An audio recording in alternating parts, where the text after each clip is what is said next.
ഇനി അബദ്ധമാണോ അല്ലേ എന്നുള്ളതൊന്നും നോട്ടമില്ല. ഉടനെ സസ്പെൻഷൻ ആയിരിക്കും. ഞാൻ മാധ്യമങ്ങളോട് അഭ്യർത്ഥിക്കുകയാണ്, ഇത് അങ്ങേയറ്റം പോപ്പുലറായിട്ടൊരു പ്രോജക്റ്റാണ്, പദ്ധതിയാണ്. ഇത് KSRTCയുടെ പദ്ധതിയല്ല, ഇത് സ്ത്രീ ശാക്തീകരണ പദ്ധതിയാണ്. ഈ സ്ത്രീ ശാക്തീകരണ പദ്ധതിയെ അട്ടിമറിക്കാനായിട്ട് ആരെങ്കിലും ശ്രമിച്ചാൽ കടുത്ത നടപടികൾ സ്വീകരിക്കും. സസ്പെൻഷനും പിന്നീട് വളരെ വേഗം അത് ഡിസ്മിസലിലേക്ക് പോകും. ആളുകൾ ആദ്യഘട്ടത്തിൽ വളരെ തരത്തിൽ കയറുന്നുണ്ട്, അതൊരു യാഥാർത്ഥ്യമാണ്. അവരോട് നിങ്ങളെ കയറ്റില്ല എന്ന് പറയാനുള്ള ഒരു സാമൂഹ്യ അന്തരീക്ഷം നമ്മുടെ നാട്ടിലില്ലല്ലോ. അതുകൊണ്ട് ശ്രദ്ധിച്ചോടിക്കുകയും ശ്രദ്ധിച്ച് നല്ല രീതിയിലാണ് നമ്മൾ ഏതെങ്കിലും കുറച്ച് കണ്ടക്ടർമാരെ എങ്ങനെ ചെയ്തു എന്ന് വെച്ചിട്ട് നമ്മൾ KSRTC ജീവനക്കാരെ അടച്ചാക്ഷേപിക്കാനൊന്നും ഞാനില്ല. കാരണം അവരേതാണ്ട് 80% സ്ത്രീ യാത്രക്കാരധികമാണ്. അപ്പോൾ അവരോടൊക്കെ വളരെ മാന്യമായ തരത്തിലും നല്ല രീതിയിലും അവർ കൈകാര്യം ചെയ്യുന്നതുകൊണ്ടാണല്ലോ ഈ പരിപാടി വിജയിച്ചുകൊണ്ട് പോകുന്നത്. അതുകൊണ്ട് ഇതുമായി സഹകരിക്കുന്ന 99% അല്ലെങ്കിൽ അതിലധികം വരുന്ന ജീവനക്കാരോടും എനിക്ക് അവരോട് വളരെ സ്നേഹമാണുള്ളത്, നന്ദിയാണുള്ളത്.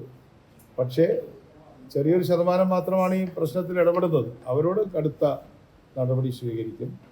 ഇപ്പോൾ ഓവർലോഡ് എന്നുള്ളത് കർശനമായിട്ട് പറയുകയാണെങ്കിൽ അതിലൊരു ശ്രദ്ധ വേണ്ടാന്നല്ല, അത് നമ്മളിപ്പോൾ ഏറ്റവും പ്രധാനമായ കാര്യം ആളുകളെ കൊണ്ടുപോകുക എന്നുള്ളത്. ഉപേക്ഷിച്ച ഒരു പദ്ധതി എന്ന രീതിയിലാണ് അത് ചർച്ചയായിരുന്നത്. എന്തുകൊണ്ടാണ് അതിൻ്റെ തീരുമാനത്തിലേക്ക് പോയത്? എന്താണ് അതിൻ്റെ പ്രായോഗിക വശം? അതിൻ്റെ പ്രായോഗിക പ്രശ്നം 10 വർഷമായിട്ട് ബസ് വാങ്ങിയിട്ടില്ല എന്നുള്ളതാണ്. വാങ്ങിയ ബസ്സുകളെല്ലാം പഴുതായി. അപ്പോൾ കേരളത്തിന് പുറത്തുനിന്ന് ഒരുപാട് ആളുകൾ 3 ഇരട്ടിയെല്ലാം ചാർജ് കൊടുത്ത് കേരളത്തിലേക്ക് വരേണ്ട സ്ഥിതിയാണ് ഓണക്കാൻ. അപ്പോൾ അതിൻ്റെ അടിസ്ഥാനത്തിൽ വളരെ നല്ല ബസ്, കഴിയുന്നതും എയർ കണ്ടീഷൻ ബസ്സുകൾ എടുത്ത് ഇന്ന് സ്വകാര്യ മേഖലയിൽ ആളുകൾക്ക് വളരെ ബുദ്ധിമുട്ട് വരുന്നുണ്ട്. 3000 രൂപ 4000 രൂപയൊക്കെയാണ് 1500 രൂപ ടിക്കറ്റിന് വാങ്ങിക്കുന്നത്. അപ്പോൾ ആ സാഹചര്യത്തിൽ നമ്മൾ കുറച്ച് ബസ്സുകൾ നോക്കി. പക്ഷെ യാഥാർത്ഥ്യം എന്താണെന്ന് പറഞ്ഞാൽ ബസ് കിട്ടുന്നില്ല, ബസ് എടുക്കുന്നു എന്നുള്ളതല്ല. അതുകൊണ്ട് ബസ്സുകൾ തരാൻ തയ്യാറുള്ള ആളുകളോട് ഞാൻ ഈ മാധ്യമത്തിൽ കൂടെ തന്നെ അഭ്യർത്ഥിക്കുകയാണ്, നല്ല കണ്ടീഷനുള്ള ബസ്സുകൾ ഈ ഓണക്കാലം തരികയാണെങ്കിൽ ഞങ്ങൾ അതാത് ദിവസത്തെ കളക്ഷൻ തന്നെ കൊടുക്കാൻ തയ്യാറാണ്.